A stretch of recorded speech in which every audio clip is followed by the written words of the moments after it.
Thank you.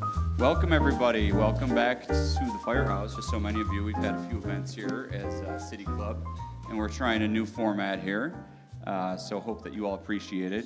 You know we love your feedback as much as we love your ideas. So this was an idea that actually came to us via David Greising, and the BGA, who we are as City Club so proud to partner with on this. And wanted to just ask David to say hello before we get into the rest of our program as City Club's partner in today's event. So please welcome David Greising from the Better Government Association. Thank you, everybody. Thank you all for taking time out of your busy days to be here to talk about this important issue and the work that went into producing this really, I think, important package of journalism about economic mobility here in Chicago. I wanted to thank Dan for working with us. We've been talking for some time about the alignment of the missions of our two organizations, and this is the first of what we hope will be a number of different programs we put together. And in fact, we have one next week. What is it, the 17th? Is that Tuesday? That'll be focused on the transit issue in northeastern Illinois and the pending restructuring of transit. There are a lot of issues on which we in the City Club both have a lot of interest and hope we'll have more opportunities to welcome you. I thank you for our journalists who are here, and thank you especially to the BGA journalists who, and our partners at Southside Weekly and others who contributed some really important journalism. Looking forward to hearing about this discussion today. Yeah, all right, thank you, and thank you for the partnership and the trust in us. As I mentioned, we always, Marilyn Rubio is here from Clayco. She had a couple ideas for programs. There are others. Art Francic, one of our longtime members, always comes to us with great ideas. Sylvia Ewing. I mean, there's so many of you in the room that bring us. We are not the experts. We just bring together the right people. So thank you. Keep those ideas coming. Keep these great folks coming that are the experts on these different topics. Because we want to just forward that conversation. We want to move it forward. We want to elevate the conversation and be able to share some brilliant ideas and some brilliant insights out after today. Those are in the room, and then what we are doing is taping this podcast, which then we can share out on all of our social and of course our channel that has a long 20,000 people on our mailing list. So it's really a neat way to be able to get those who are engaged. This is called Be in the Room. So these are the folks in the room that are really diving in on these issues. That's the name of the podcast, but the idea, not everyone can be in the room, but we're going to share these messages with everybody outside of the room. So thank you for being in the room today. We have, as usual, I'd like to mention some of our City Club. We have Deb Witzberg from our Inspector General at the city. We've got Ann Lazar from the Driehaus Foundation. Thank you, Ann, representing so many of the different foundations.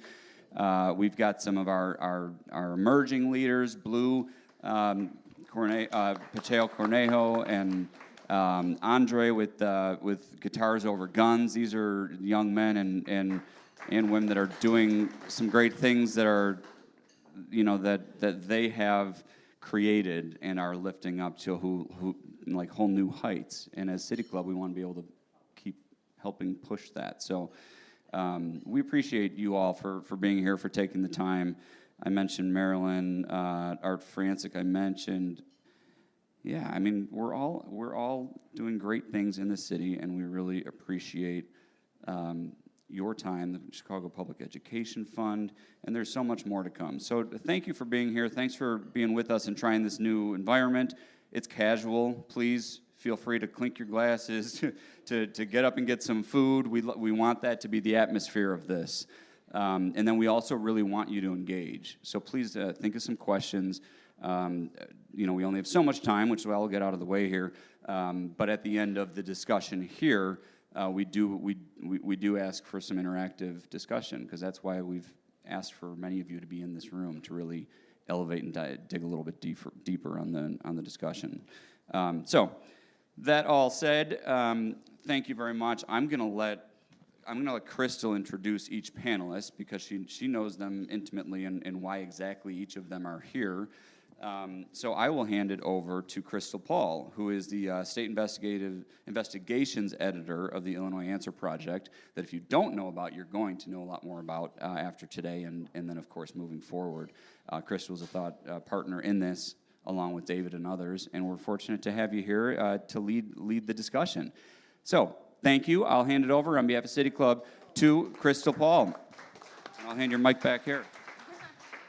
Thank you, Dan. Appreciate it. And thank you all for being here. I just wanted to start off with a little bit of an introduction in case you don't exactly know what we've done here.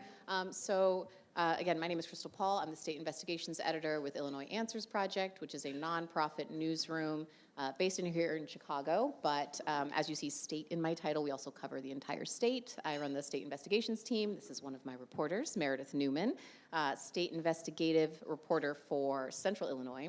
Got that right. We also have Cecile DeMello here from Teamwork Inglewood, and she's the executive director. I believe that's the exact title, right? Executive director. Okay. Don't get it wrong. And Jim Daly, who is the investigations editor at Southside Weekly. And the reason we're all here is because we all work together to create Making It in Chicago, which is a project that we published of about 8 stories looking at economic mobility in Chicago and in Illinois. We worked with organizations like Teamwork Inglewood on the front end, going into communities and asking them, what is it that you feel are barriers to economic mobility? What do you feel is working towards helping people to see more economic opportunity in the city and in the state? And we landed on a few topics. Of course, that's a huge topic all on its own, right? Economic opportunity, you can't tackle that all comprehensively. You certainly can't do it with 4 reporters, even with the lovely partnership of Southside Weekly, also a smaller paper. So what we're hoping for with this discussion is, it's one of many events that we're hoping to host where we can get more feedback, as we continue to pursue topics in this arena. But we did publish, you'll see the papers somewhere. Ruby, where are those? I think they're outside. And some right here at this table as well. Grab some on the way out. It has about 5 of our 8 stories. The rest will be running June 18th in Southside Weekly. You can also find them online. We have our own special project page, Make It in Chicago. But it covers topics like housing, childcare, violence interrupters, student loan debt, medical debt, gig work. It's a very broad swath of areas that all touch on economic mobility. So now you have a nice comprehensive understanding of what this is, right? Good. Now I can let the real smart people in the room talk. So basically what I'd like to do is just start off by getting a little more personal history here. If you all could just talk a little bit about how you came to the project, what your area of interest is. Meredith wrote about child care subsidies, for example. Jim wrote about violence interrupters. Cecile knows everything about everything. So if you could just talk a little bit about why you were interested in this project on economic mobility and how you came to your specific topics. Sure. Thanks for having me.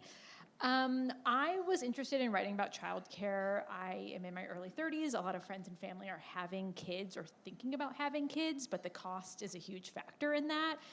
So my coworker, Madsen Hopkins, who is a mom to 2 under 2, we were just interested in looking into the cost of childcare. And so, we settled into looking at the subsidy child care assistance program and how that was or wasn't working for families, but along the way talked to families along the socioeconomic spectrum on childcare and how it was working for them or not. Maybe you can add just your biggest finding in that.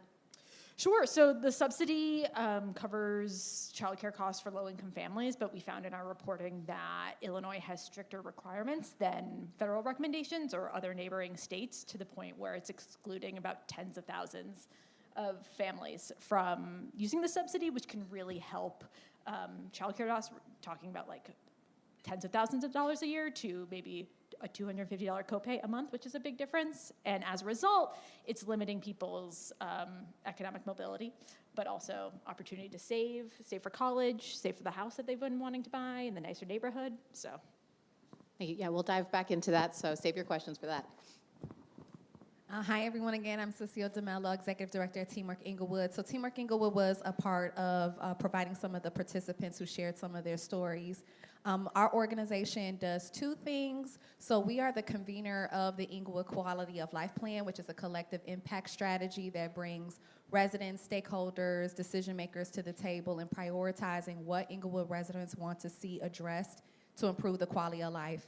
In our jobs and economic development work, some of the areas where residents had called out in the second plan that we're operating in 2016 is piloting new pipeline for career development for the community, finding those sweet spots of where residents don't need the traditional 4-year degree to make a sustaining and living wage for their families.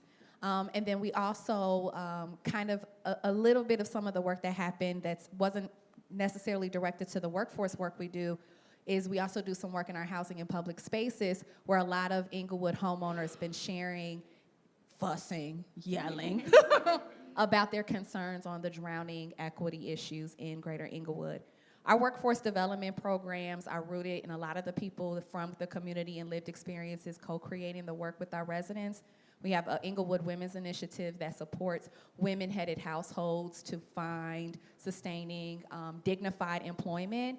We have a reentry department that also works to support those with criminal backgrounds, from everything from expungement to sealing to internal job training and placement and coaching support, as well as housing support for those with unstable housing.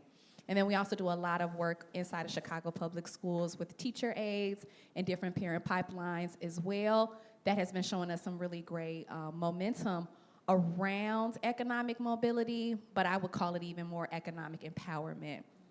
And there are barriers to finding employment, maintaining employment. A lot of the stories that are in the articles resonate with what we hear from the residents and how we have to pivot our programming. But there's even more that we see as common struggles for Inglewood residents navigating the economy that's even more powerful and even more barriers that we've been working to address. So you see why I said she knows everything about everything, right? Yeah. My name is Jim Daly. I work for Southside Weekly, and I've been covering police district councils since about 2023 when they were first created and elected in Chicago. And so two of my sources in my story are district councilors from the 11th district, which includes Garfield Park on the city's west side. And just through conversations with them over the past year or so, I've learned about the different approaches they've taken to violence in their communities. One, Elise Edwards, she organizes peace walks and prayer vigils and things like this. Another one, Brian Ramson, organized a block club on his street to deal with drug trafficking that was on the corner. And so they got me talking to other people at nonprofits in community violence interruption, other block club captains, and that was really how I found my way to this story. Thank you all. I'm going to do something wildly unpopular with at least two people in the room. I'm just going to point out that we have two other reporters who worked on the project in the room. We have Alex Nitkin, if you could stand up so everybody can come and harass you with questions later, who worked on a story about accessory dwelling units, aka granny flats, and what's keeping them from what's keeping legalization from happening. And Claire Murphy, who worked on a story about student loan debt. It's a pretty comprehensive overview of how it's impacting folk all over the state. So if you have questions for them afterwards, please harass. Okay, so with that, I also want to point to the fact that one of the things that our project did was look at issues that impact people all the way from being a young person all the way until you're struggling to age in place in your own home because you have expensive home repairs, right? So I'm curious if you all can kind of bring your own insights from the stories that you worked on, from your community work, to how economic mobility is impacting people at each of those stages. Childcare is pretty straightforward in some sense, obviously early childhood development, but also young families trying to move up in terms of deciding to pay for childcare, or do we save for the house like I mentioned, or even college funds. A lot of the parents that I spoke to were grappling with how best to save and navigate each day, or some people weren't deciding to expand their families further. But I think also they're in some ways also a later in life stage with the reliance on grandparents or aunts and uncles and other family members to help care for the young ones in the family. And so obviously that affects a later stage in life as well. So you're saying the impacts are not only on the kids who maybe aren't getting quality care, but also on people as they age, where we're not having a lot of access to that care. They're relying on their older relatives to take care of them. Yeah, I think just from what our reporting has showed, childcare touches everyone in a different type of way, and it's not just, the young family that has, 2, 3-year-olds that they're trying to figure out how to get daycare. I think it is a topic that affects the community in work, in, family and career. Are you seeing that as a reality in Inglewood? Yeah, definitely. The research around the child care cap and how much you can make before those benefits are no longer available to you is still low income. And so people have to make decisions on whether or not they want to have mobility in their career faster or stay at a particular medium income that allows them to benefit from the child care. I have 3 children, 19, 15, and 9. Everybody's 5 years apart on purpose, so that we could wait till one kid got out of child care. No, that's not what happened. It was completely accident. I had you guys going. So no one tells you when you're about to have a child that child care in Chicago and Illinois is a mortgage payment. It's not in the handbook. More than a It's mortgage payment. More than a mortgage payment. And it really does slap a lot of folks in the face when they're like, okay, now it's time for us to find the child care, and you figure out how high the prices are. And so it's like, well, do I work harder to get a couple of extra dollars on my check to say that I'm moving in my career, or stay at a level that allows me to not spend $12,000 to $15,000 at minimum a year for child care assistance? And that just also adds years of them not being able to navigate an economic trajectory, supposedly, right, to make more money if you're able to, take that extra promotion or take those additional dollars on. We've heard stories in our EWI clientele where people are like, no, I'm not even gonna do it, right? Because they would rather, they're making these economic decisions. Because we're talking about child care assistance, but the same amount of gap for the child care assistance program in the state of Illinois is very similar to the medium income for you to lose health insurance that's supported by the government, which for some races and ages in Chicago and Illinois is out of control. Majority of my older black men at Teamwork Inglewood, their payments are more than my family's when it comes to health insurance premiums. Meredith, you look like you had something to say there. Oh, I was just going to add on, there was a University of Chicago study looking at CCAP and specifically to economic mobility that found if a single parent to 2 young kids, if they made $54,000 and got a bump to $55,000, they would no longer qualify for CCAP and be at risk of losing $25,000. And so that just shows the financial cliff that so many people are on the edge of and how easily it is to get pushed off. And is that normal for other states? Is that normal on a national level, right? I mean, you talked a little bit about how the restrictions here are stricter than the federal requirements. Yeah, so Illinois is in the middle of that. There's some neighboring states that do better than us, some that do worse, but significantly less than what the federal recommendations are of how much people can make and the income eligibility. I think it's important to note that the Pritzker administration has done a lot to invest in early childhood, but to people, on the ground level, there's a lot more work to do, and I think we'll see a lot of development there as the new Department of Early Childhood comes together. But yeah, certainly that, there are other states doing this better. For sure. If there's any clarification needed on anything, y'all feel free to throw a hand up and I'll holler at you. Jim, same question, which was on how economic mobility plays out across the topics that you covered over a lifespan. Sure. Specifically with violence, there's a lot of research that shows that early exposure to violence causes lifelong trauma. This is the kind of peer-reviewed research that sort of tells us what we already know, which is that exposure to violence is traumatic and that it has behavioral effects later in life. But also exposure to poverty is traumatic. There's acute and chronic traumas to growing up in poverty, to living in poverty.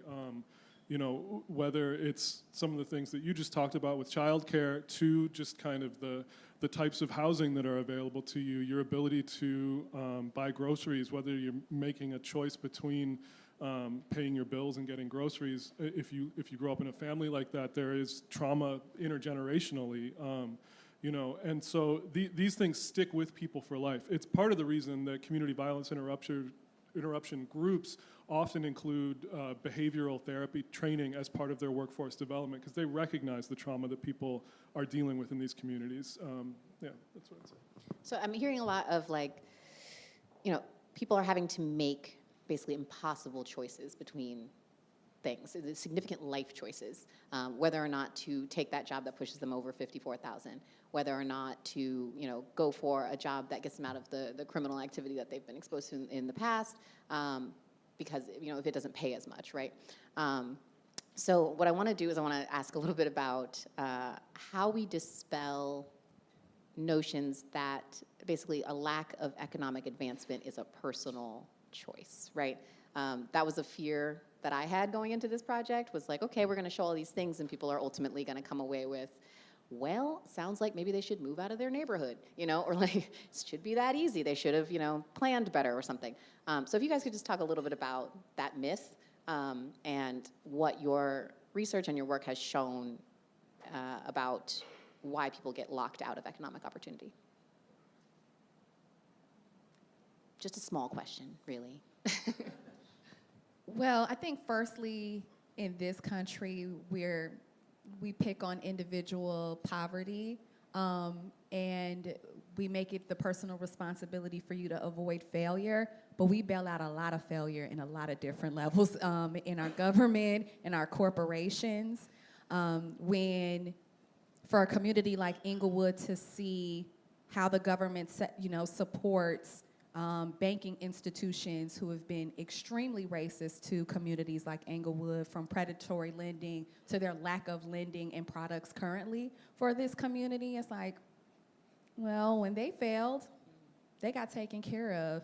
And when we're abused by those systems, we're not supported. And when we talk about the banking institutions lending and housing in Greater Inglewood, remember, there's so much evidence that shows that land contracts are still a large part of how the housing inequities even are so solid in a community like Greater Inglewood. So that's the first dispel.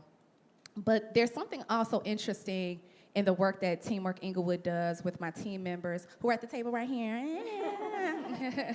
I brought my own applause. There's the surface level of people struggling to get employment and high unemployment numbers. But my team members go deeper and look at the data, look at the stories, match lived experience, and we learn even more about the barriers that actually show the decades of disinvestment. So when we have been trying to place people into Chicago Public Schools positions, which we think is a good pipeline for people from our community to both serve in our local schools for cultural and climate issues, but also a pipeline to make a really good living for their family. We've learned how deep adult in digital literacy is a huge barrier. And my team member right here, Chaz Johnson, had to actually develop supplemental programming to complement our workforce development to get our community members to be able to take tests and certifications and get over testing anxiety and reading barriers. They didn't develop that. The disinvestment in public schools in our city did that, right? So people in our community have to not only have that surface level of, are you employed, do you have a good job? But we don't even know, when we pull back the layers, how much more disinvestment has impacted their core competencies to be competitive and to grow. And a lot of times they don't even know it themselves. It's been through our intentional and compassionate work that we find these things out.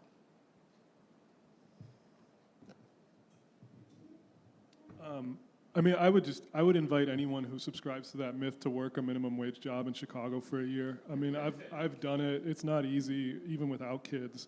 So that's one thing. I think two, I lost my train of thought. Sorry. Just having flashbacks to that job, yeah. I got lost thinking about that. I can just jump in. This conversation made me think of an interview that I did with a foster mom in Central Illinois who couldn't qualify for CCAP because she didn't have a job, which is now a requirement of CCAP. For a period of time, it wasn't the case, and they would cover about 3 months or so of folks who were looking for educational opportunities or looking for a job. but that went away due to what they say was COVID money and funding.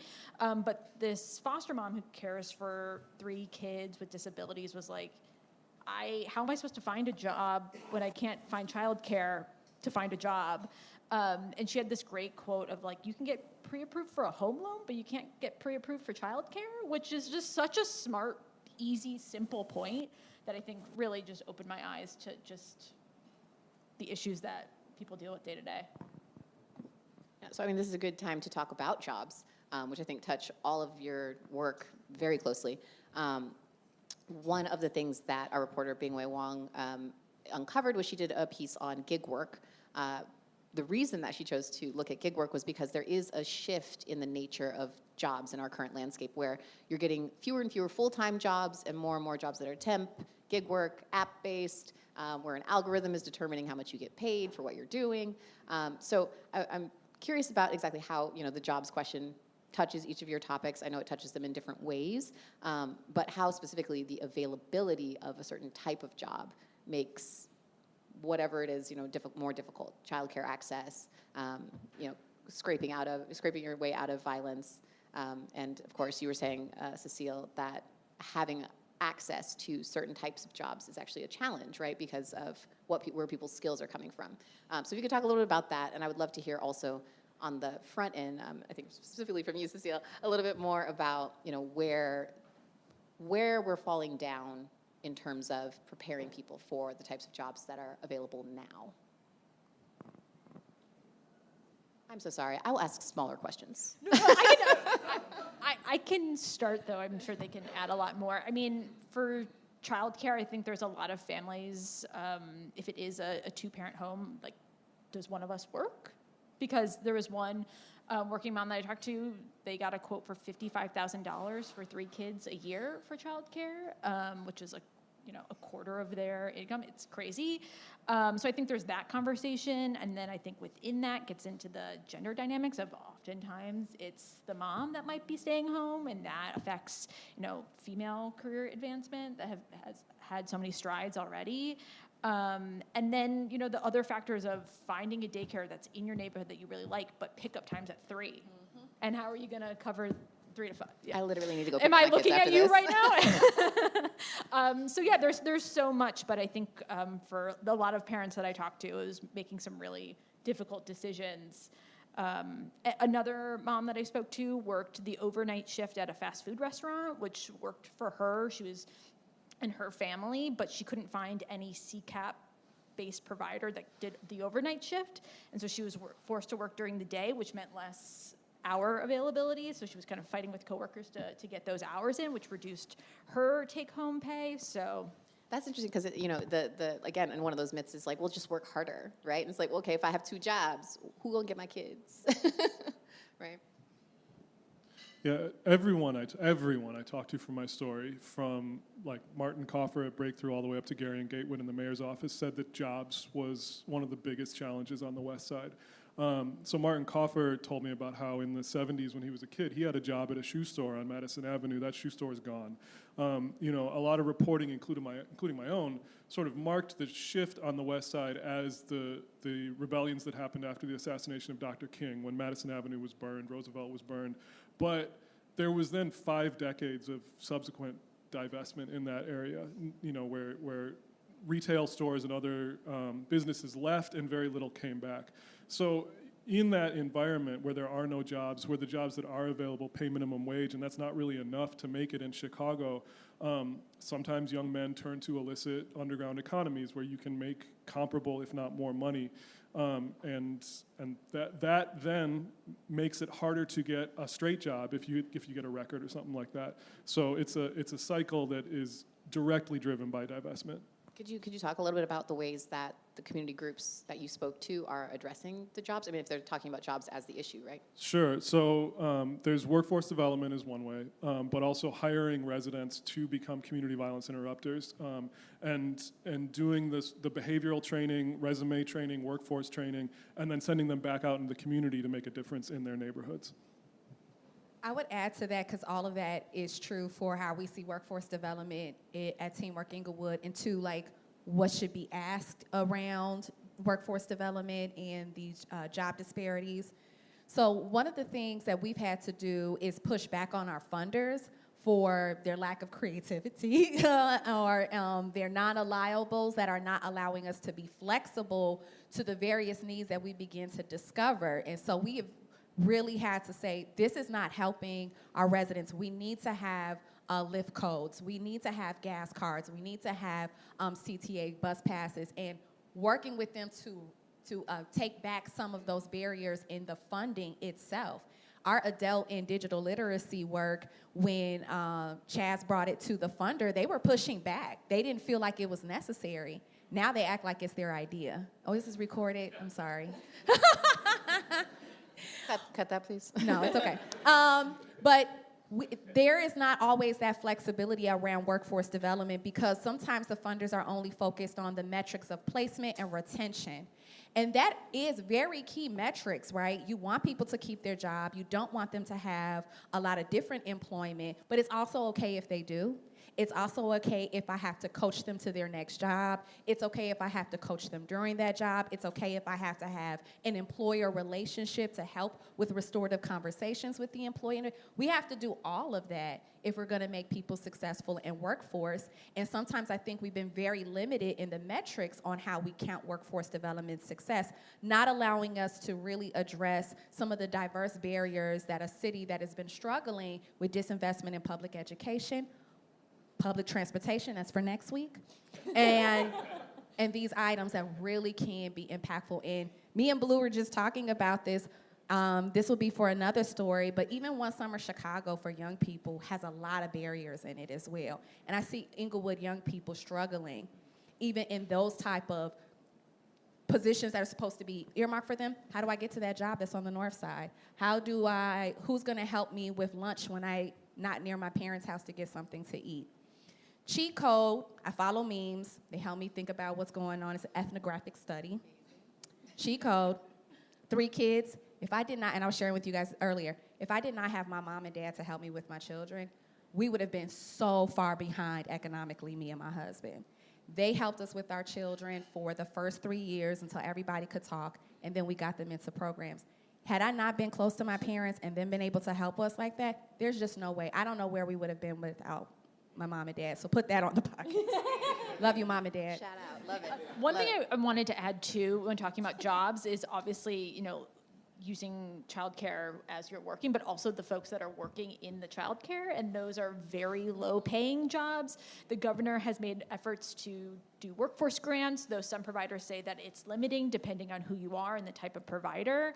But I just talked to a provider yesterday who said they're seeing this situation of it's a low-paying job, and sometimes they feel like they're training the next great CPS teacher that works in childcare for a few years and then goes over to CPS because it's better pay and better benefits, free summers, so summers off. And so there's it's a two-side street when it comes to childcare in terms of Summers off for who? Yeah. First of all. That seems like a contradiction, right? That childcare costs are so expensive for families, and yet the providers themselves are not actually being paid enough. That's ridiculous.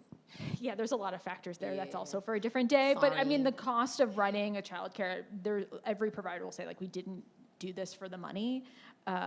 But running these organizations and then being in this current climate for a lot of providers where it feels like the rug's going to be pulled out of them any day, considering what the Trump administration does.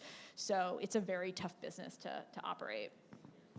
I have so many follow-up questions, and we don't have nearly enough time. But I did want to ask, Cecile, you mentioned your personal story about economic advancement. And it does seem like when you talk about people advancing socioeconomically, it's almost always a very individual, very specific, very personal story, right? You never really hear oh, this whole group moved up, all at once. Isn't that amazing? It's always, this person got lucky. So I just wanted to draw out some of the personal stories that y'all heard in your reporting and in your work that stuck with you. There's a lot. I feel like I mentioned a lot already. One family that comes to mind that's kind of on the other end of the spectrum that I think they would describe themselves as very lucky was an Evanston family where they're on paper, we're doing everything right. We grew up in middle-class homes, seemingly broke out of them, have advanced degrees, have, a good salary, but we still feel like we're drowning just due to childcare costs. And if there's one unexpected expense, we're very nervous about what could happen. And so I think, it's easy to, in your mind, have this one picture of a family that's struggling with childcare costs, but I think what I've learned from my reporting is that there's so many people that have similar struggles, but the details of their lives might look different. I will add that was a really important and interesting finding in a lot of the reporting that I spent many weeks editing, which is that, we're finding that the range is kind of moving up and up. We're seeing more and more middle-class people dealing with issues that stereotypically, we assume only lower-income people are dealing with. I found that really interesting, but I'd love to hear your personal anecdotes as well. Yeah, I was going to say, personally, around poverty in Chicago, also don't think folks understand how exhausting and how much it changes who you are. It changes how you show up in space. It changes how you interact with people. When you're slated with so much desperation, exhaustion, and how much you take it on as a personality trait. And so I shared earlier that I am someone who grew up extremely poor in Chicago, housing unstable, had both a mom and a dad, right? And utility deficient. We had all of those for years. I'm not talking about stints. Years we went through so much. And I was always like, but we're good people. We go to church, Bible study, I have to wear these skirts there. And it made me want to explore how I could live on one part of the city, cross the street to Cottage Grove, go into a completely different community, and people didn't look exhausted. I didn't have to worry if someone was going to take things from me. And so recently, me and my sisters decided to collectively go to therapy. And 3 different therapists all said, you do not understand how much growing as poor as you did has impacted you. And I was ready to talk about my husband and other people. That's not what she said we needed to explore. She is like, no, that is something that is really wired now in your DNA, and it's making you make different type of decisions. And I was like, and I'm someone who got a home now, went to college, and this is still coming with me in my mid-40s, that I have this severe trauma that changed who I was because of how poor we were. So I can't only imagine how it is for some of our our participants in our programming who've been navigating it for decades and still haven't seen a relief. Okay, you're ruining my life here because I'm about to commit a journalist faux pas and talk about myself. But I also, grew up very, very poor and homeless and moved up, obviously. So I think what's really interesting is that there is, you are encountering an entirely new culture. People don't talk about that when you advance socioeconomically. It is social and economic. You are encountering a totally different world. Like, what is quiche? I don't, but also that you are carrying a lot of trauma with you as well. And since there are so few people that do rise socioeconomically, there's not even a community for you to explore those things. So we should get a drink. But also, sorry, go ahead, Jim. I'd love you to share yours. No, so I would agree with all that. The story I'll tell is of Brian Ramson. He's one of the sources who was a police district counselor. So Brian grew up in what he described as grinding poverty in New Orleans, lower Ninth Ward. He went on to get a PhD in physics, and he's now a neutrino physicist at the particle accelerator at Fermilab.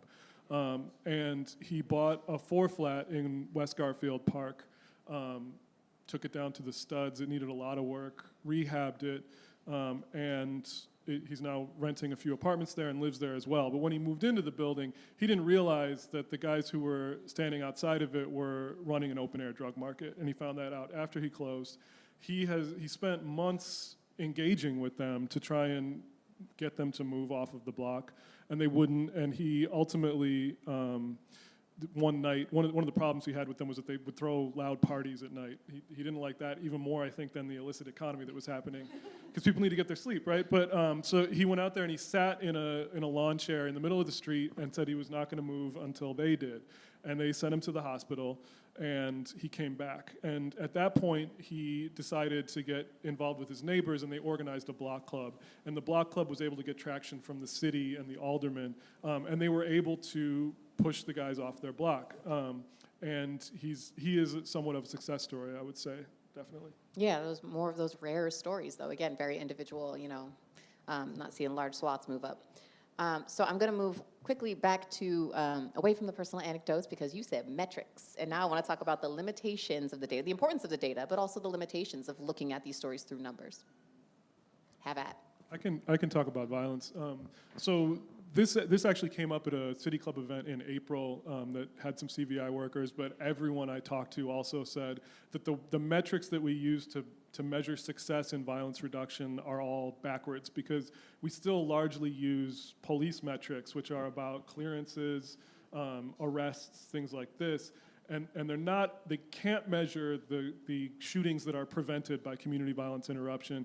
They can't measure the impact that a block club has on its neighborhood. And so right now, the mayor's office is touting the very low gun violence measures that we have for recent months. We have historic lows in gun violence. But they don't tell the whole story, which is they don't tell the story of the trauma that is in these communities. They don't tell the story of the fact that most of the violence occurs in census tracts that have poverty above 30%. And they don't get at the public health aspect of violence. Violence and violence reduction both operate in public health ways. Violence is infectious the same way that violence interruption is infectious. There's a change in the narrative lately, I think, in recent years where they have been talked about more as a public health initiative, and I think more of that would definitely help us get to solving the problem. And again, I'll just reiterate, it is our hope that, you guys will talk to us after this. I'll open up to questions in just a minute because we do want to do follow-up like that. I would include on the metrics on violence prevention through the lens of the public safety plan, which Teamwork Inglewood is a convener for Greater Inglewood. The model that's being used in some of the people safety plan is modeled after some of the DOJ work that Teamwork Inglewood was a part of in Police Beat 712 and 725, which were our highest crime beats for years in the community. Partly of what's been happening in those particular police space is sustained public space activations, saturation of resources, and neighborhood development. Actual dollars investment in capital and infrastructure as well. So it's not just those police indicators. So when we're talking about the success, we're not also talking about some of those other ingredients of success that bring down crime. And I hope that we would talk a little bit more about that because those type of neighborhood infrastructure investments also help with job and workforce development when paired the right way. I'm going to toss it back to you because I know there's also direct intervention that plays a big role in this as well, right? Sorry, Jim. Yes. Yes, direct, pulling people off the corners, direct intervention definitely plays a part. But also what Cecile mentioned with the Take Back the Block events are drawn, that the mayor's office is doing as part of the People's Plan, are drawn directly from stuff that nonprofits do. And at those events, they do hiring as well. And the number one thing that people ask for at those events is jobs. And we analyzed the beats where they held these last year, and in 4 of the 5 beats, violence went down in 2024 to the year before, and only 1 beat was there more violence, and it just so happens that was in a census tract where 75% of the people live in poverty. I think what they're saying is mayor's office, cite your sources. Did you want anything to? No? Okay, then we'll just open it up to the floor, please. Hello. Yes. I'm going to borrow one of your microphones just to make sure we can hear everything. Sylvia, and do me a favor. Introduce yourself, please, and maybe for a quick second mention what brought you here before your question. Does that work? That works, Dan. I'll do what you say. I'm Sylvia Ewing. I came because I am interested in this kind of storytelling. I'm a fan and a friend of the City Club. I am excited about your taking this on the road and your podcast and just finding new ways to connect with people. I do a lot of things around town, but I'm with Public Narrative and a few other things. If it's good for Chicago, I'm for it. So you mentioned, Jim, the narrative changing. Each of you in some way touched on that. Can you remove the veil a little bit and talk about what it was like to have this kind of collaboration? I'm old enough to know about Chicago Matters when public television, public radio, the library, and somebody else I'm blanking on, Catalyst, partnered, a Chicago Reporter, partnered to tell stories. We're trying to do a bit of that, and if you're a member of the Chicago Independent Media Alliance, we've got a little bit of funding to do that. But if we don't hear the stories, then if you own the narrative, you own the day. I'll just leave you with that. So how did you find this collaboration and the opportunity to really go deep and tell stories, and how do we encourage more of it? Beautiful question. There's a lovely woman sitting behind you that could have some insights into that. That's my boss, Ruby Bailey. Everybody badger her with questions as well. I would like to append something to your question, which is how do media organizations work better with community groups, especially when, as you highlighted, sometimes literacy and digital literacy is an issue. Like, how can we speak directly to those communities when maybe they're not picking up our papers? I struggle with this. I think my team knows I struggle with this. I'm not really interested a lot of times in engaging media a lot because Inglewood is so vulnerable, and we've been set up a lot with media to think that they're coming to do a story about our humanity and our results, and it still gets used as poverty porn and selected heroes for the Black community, and that's not fair. And so what I think I'd like a better partnership with is to continue to do, uplift results, uplift the humanity of the community. But I'm also clear that the narrative that communities like Inglewood are this blight on the city, some people are never going to change that mindset no matter how much progress we make too. And that's where I'm always on the fence. Like, how much time do I want to put into shifting a narrative that so much of Chicago, even if the results were completely different, they're not gonna change the way they think about it because of how they think about Black people, how they think about poor people, and how they think about poor Black people, right? So I'm on the fence, and I'm open to learning more about how I could do that work, but I'm really just committed to what do people in Inglewood think about Teamwork's work? What are our participants being able to change? And then hopefully they tag Teamwork in their Instagram stories. But I will add to that, Sylvia, that I think the reason that, we were able to work together is because we didn't approach it from, there's that notion that journalists helicopter in, come in, say hi, get the story, dip, never talk to you again. But, we're interested in bringing back the results and discussing it like we are now, but also that a community listening session, which was this genius woman's idea over here, Ruby Bailey, I'm gonna shout her out again, right over there, Vest. Sorry, is that like you're actually just listening. You're not interviewing, you're not trying to find the story, you're just listening to what people's concerns are, and that using that to guide, the topic areas for this project, I think helped it come from a more sincere place rather than, aiming for the deadline, aiming for the journalism award. We would like awards, though. No, I'm kidding. Any other questions? Just because I stole your mic, feel free to borrow anyone else's. If it's okay, we'll share. Any other questions in the room? Andre's got one. And again, please introduce yourself and why was it important for you to be here today? My name is Andre Add2 Daniels. I am the regional director of a program called Guitars Over Guns. I'm also the current president from the Grammy chapter here in Chicago. And so one thing that I've been really thinking about, and especially I think you made a good point, and you hinted on it earlier today, was you mentioned about not having to kind of like fall for some of the metrics that a lot of our funders are constantly pushing towards us.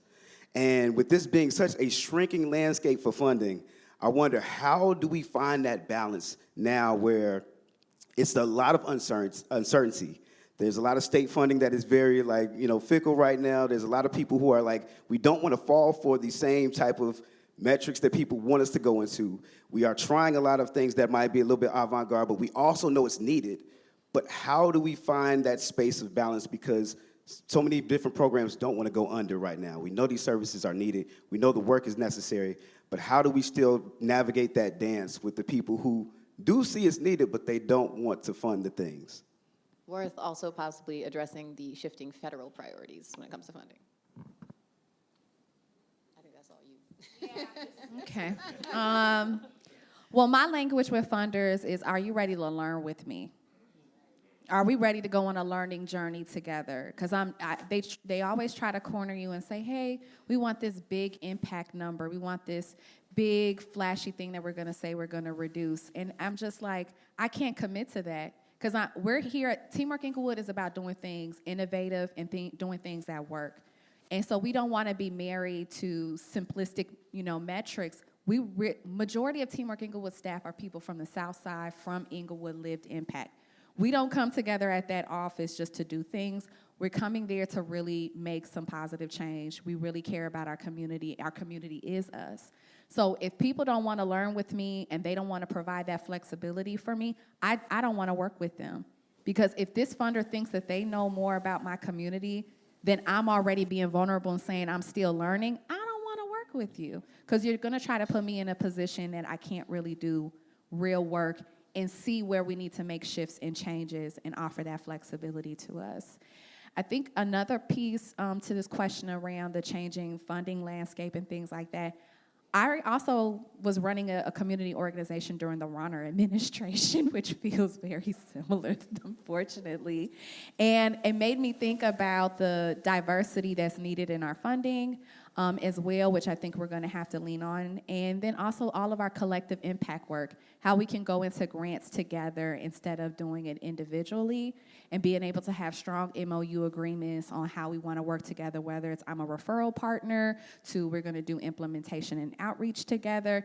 I think it's some of the creativity that we may have to, have in play. And I do think it's unfortunate, and talking about economic mobility is something I actually push back on my funders the most, because unemployment and things that are happening in economies, my nonprofit on 63rd and Halsted can't change, And so it's sometimes unfair when they're saying, I've literally had people say, we want to see you increase the unemployment rate or decrease the unemployment rate in Greater Inglewood. I can't commit to that because I can't control the economy, And it's the same with violence. Things can happen in a community that completely change the trajectory of the positive work that we can't control.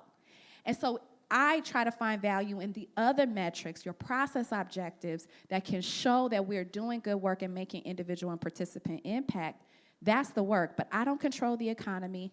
I don't control gang conflict. If I did, it'd be different. I wouldn't be here. You mentioned Rauner. There was a study that came out a few years ago that showed a causal link between the budget shutdown that happened statewide and gun violence going up. I think it's important to let funders know, whether they're legislators or philanthropic, that taking dollars away has real world effects on people's lives. Hit that guilt a little bit.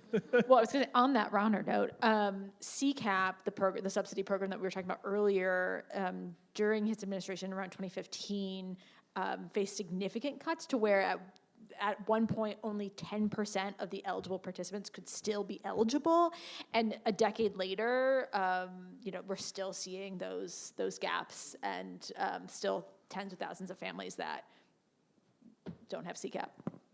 Yeah, the funding question came up in a lot of our reporting, that there are programs that are trying to solve these issues, and they are woefully underfunded. I'm going to throw it over to Claire again. Y'all should come bother her about that. There were some interesting programs she found in her reporting on student loans. Again, underfunded, so much so that one of them is repeatedly shut down. They help a bunch of people, and then they run out of money, and then you have to wait 2 years to access the program again. So interesting stuff. I think we have time for one more question. I think we do one more if we have. Do we have any on this side? I did We're such a good unbiased, job. so I had to come to the other side of the room. I have one. If not, I would just like to maybe hear, and if no one does, what's next for Illinois Answers Project? What's next, and what are we going to see after some of these efforts in the most immediate future? Only tremendous things. I'm actually going to pass it to, we did have one question over here, and then Sorry, I maybe missed you can you. answer that question. Hi, my name is Barafta Kadir. I'm a program manager over at Alternative Schools Network. So we obviously work with youth. This is a question for you and anyone in this room who has any ideas.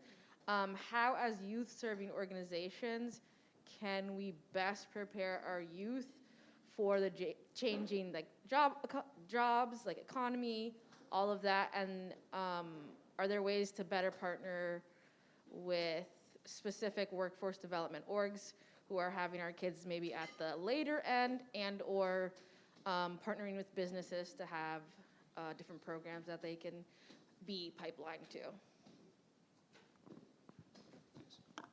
I can speak from the journalist perspective. I think it's really important to imbue our youth with media literacy, especially in an era of TikTok and Facebook and what have you. And one way you can do that is to get in touch with the Southside Weekly. We work with people from the community who are non-traditional journalists but interested. We have our Best of the Southside coming up. We're planning it, and that's something that we've worked with youth before on. But yeah, plug them into community media at an early age. Speaking as a community media person. Young people in workforce need coaching and mentorship too, and that's, I think, important in making the connection. We can find those pipelines just like we can for adults, but they still need coaching and supporting as well. And I'm a big fan of the PepsiCo internship program here in Chicago that does reverse mentoring, that was co-created with youth providers from the South and West Side that helped PepsiCo develop the curriculum, the mentorship model. And all of our young people that have been a part of that program have really been able to navigate employment while staying true to their culture, which was really important to our young people. Yeah, and I'll just bolster another thing that you had said earlier, which is that some of the things that people are bringing with them into these jobs are things that are also going to get in their way, right? Like you can sign them up for the job, you can get them to the workforce development program, but if they're hungry, right, or they can't find childcare, or any number of things, so like removing those barriers is clutch.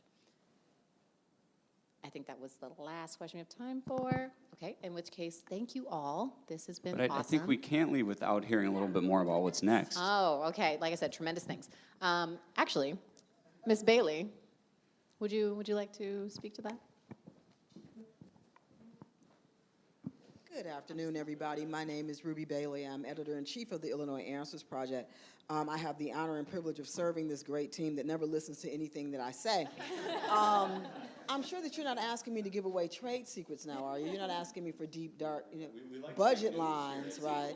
Well, the Illinois Answers Project covers 3 primary areas, and we will continue to do so. So we cover government accountability, we cover equity and economic opportunity, and we cover public safety and criminal justice. And so we've got wonderful things coming down the pike for all of those topics. So we focus There's primarily. some coding in there. She said, "Don't scoop us." Yeah, me too. So we focus exclusively, not exclusively, but we focus on deep investigations that sometimes are going to take longer. We don't have a daily beat. That is our bag. So we don't have to put out stories every day. We don't have a GA breaking news desk, which allows us to spend time on these and get the data and get the documents and file lawsuits when we have to. But we do have some things coming down the pipe that we can talk about. The most important one. No, I think this project for me and for my colleague Madison Hopkins was a real launching pad into diving into childcare issues across the state and of course in Chicago. So I would say if anyone has any tips or ideas or recommendations, please let me know. But yeah, we're definitely hoping to look into childcare much more. So give us tips. Thank you all, seriously. Thank you so much for being here. And another round of applause for our wonderful panelists.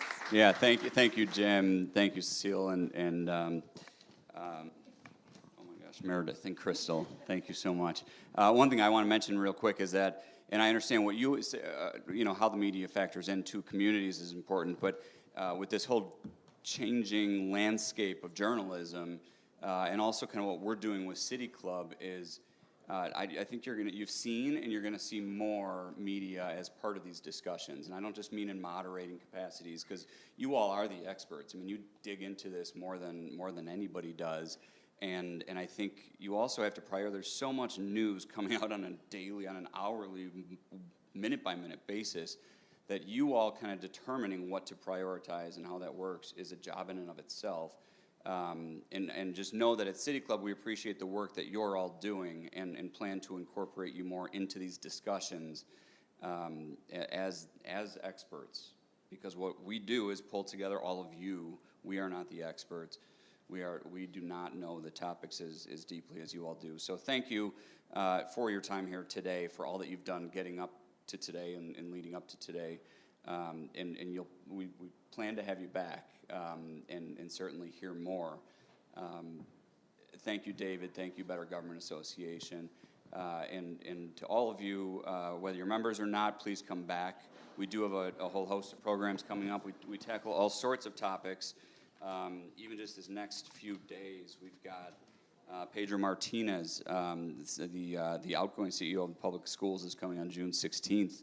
And then the panel that David mentioned, how do we get there, the future of Illinois transit? And that's going to be a really interesting conversation. That's not just a panel. It's going to be a very engaging conversation You mean about just a panel? Oh no, like today. I'm I mean, kidding. like today, not like this. But because we do, I appreciate that in the joke. But we do encourage having the other stakeholders, because it is a conversation that needs to be had. And what we're trying to do is, in hearing from you all, maybe find some solutions, and maybe get to that next step, or share some solutions with lawmakers who are in the room who can make a difference, or philanthropists who are in the room who can help fund something further.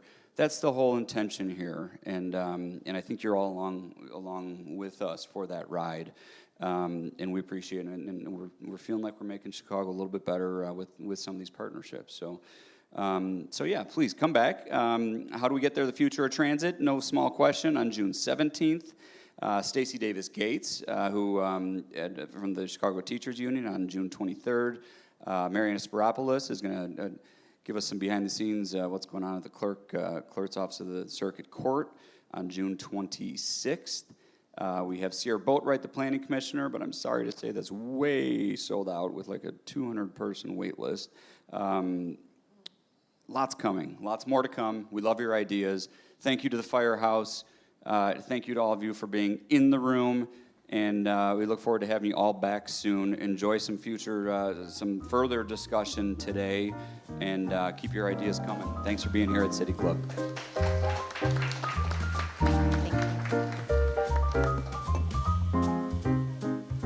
Yeah, grab those papers on the way out.